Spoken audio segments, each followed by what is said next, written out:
Teaching is both an art and a science. With diverse learners and ever-changing or evolving classroom setting, whether physical or virtual or hybrid, selecting the right teaching method is crucial. Here are some effective teaching methods categorized by their approach to help you align your teaching strategies with your goal, learner's need, and learner's context. Number one is the teacher-centered approaches. These methods focus on the teacher as the main source of knowledge. They're effective for introducing new materials and managing large groups. Number one among that is the lecture mode. Okay, best for introducing new topics, delivering core content quickly, and the pros it's time efficient and structured. Limitation is passive learning and limited interaction. Number two on teacher-centered approach is demonstration method. This is best for teaching procedure, experiment, or technical skills.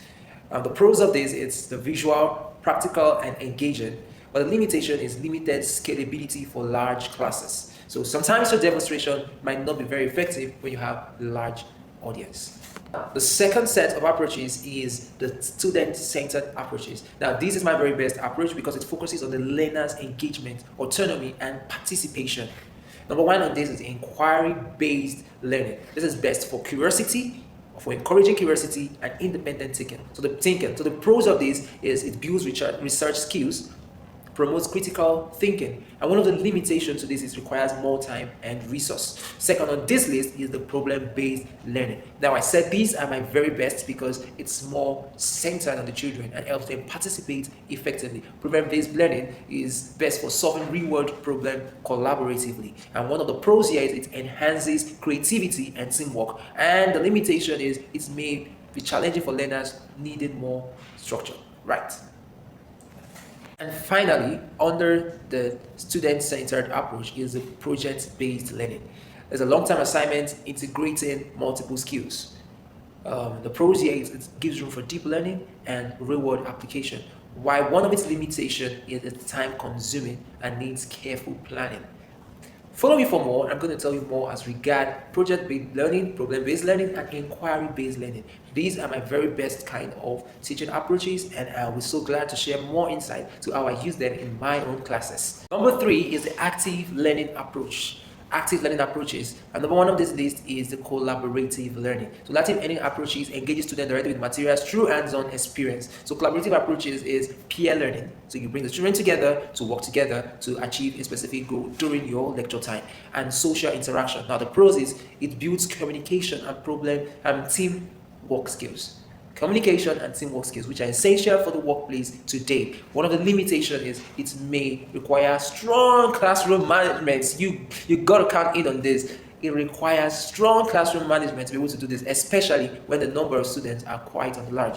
Now we also have the role playing and simulation, as exploring complex scenarios or perspective. Now the pros is high engagement and empathy building. So you allow your students to be able to connect to the role or to the scenario that you're trying to play out to them. And the limitation is that it may be uncomfortable for shy learners, right? It's going to be quite difficult to get the little girl that doesn't like to stand outside to come and speak to the class, right? It may be difficult for them, but it's still a very beautiful way of teaching. And also we have experiential learning. Experiential learning is the field work, lab, and service learning, and it is memorable and practical, right? The next set of approach are one of my very best also, and that is technology integrated approaches. So there's a modern classroom benefits for digital tools that personalize and expand learning. Now, number four is technology integrated approaches.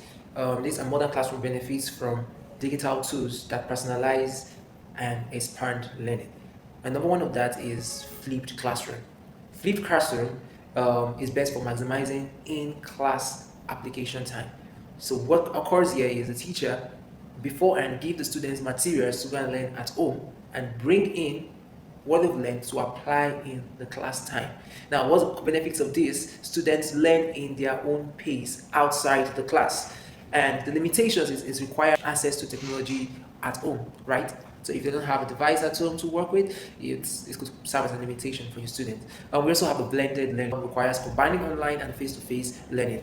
The pros is it's flexible and efficient. Why its limitation is it needs digital literacy. Your student needs to know how to come online. If if we're not familiar with that before, they have to learn it, right? So it requires digital literacy, and I know you can find a way around that. And finally is gamification. Gamification is one of the proven ways to learn in our time and age right now. The benefits of gamification is it's fun. So it's very good for young learners, and it is goal driven. So the more you achieve, the more you want to do more, the more you're motivated to do more. So it inspires motivation. All right, but limitation is they prioritize competition over learning. So you need to find that balance, right? You have to find a balance where we have competition over learning. It's not just a time to just, should I use the word cruise? All right, now moving to the fifth one, we have personalized and adaptive approaches. This focuses on tailoring learning experiences to individual needs. So this is a personalized way of teaching. And the first one is differentiated instruction. Best for mixed ability classroom. It meets the learner where they are. And the limitation that it demands careful planning. Also, we have self-paced learning, and these independent learners and asynchronous setting. It builds responsibility and independence, and some students may struggle without structure. So some of your students may require structure, and leaving them all by themselves might not be the best choice.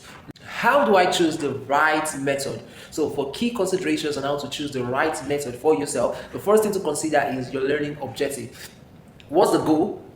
Is it knowledge acquisition? Is it skill acquisition? Or is it creative thinking, right?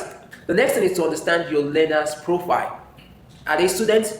Are your students visuals? Or are they auditory?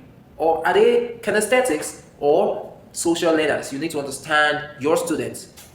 Also, you need to understand your class size and time. What visible given schedule and the class size. You also need to understand your access to resource. Do your learners have devices? Do they have internet? Do they have materials? These are really good things, or really important things rather, to consider.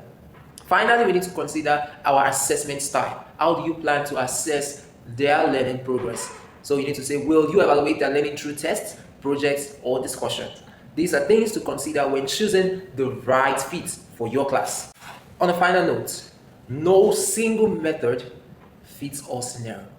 The most effective teachers blend multiple methods, adapting based on feedback, context, student need.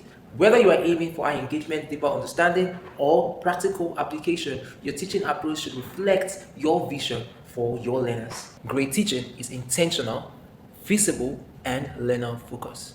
Do well, and see you next time.